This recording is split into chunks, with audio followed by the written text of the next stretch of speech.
যাবে এবং তাদেরকে সবসময় জবাব দিয়ে এসেছে বাংলার মানুষ। 16 থেকে বলুন, 14 থেকে বলুন, 21 থেকে বলুন এবং আগামী 26-এও তারা জবাব পাবে করা হাতে। আমরা দায়িত্ব নিয়ে বলছি এবং আমরা দায়িত্ব নিয়ে বলতে পারি যে মানুষের ব্যথাকে আমরা নিজের মনে করি আর মানুষের খুশিতেই আমরা নাচতে নাচতে চলে যাই।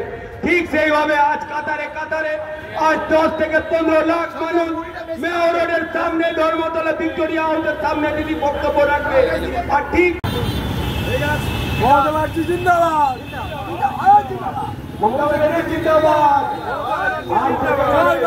বিরোধীরা যারা তৃণমূলকে হিংসা করে, দিনের পর দিন যেভাবে তৃণমূল কংগ্রেসের জোর বেড়ে চলেছে, আগামী দিনে আরো তৃণমূল কংগ্রেস না করে তাদেরকে জবাব দেওয়ার দিন আছে। আজকে আজ আমাদের কিষানের দিন আছে। আমরা এটা খুবই দুঃখের মধ্যে এই 13 জন বলে না স্বাধীনতা সংগ্রাম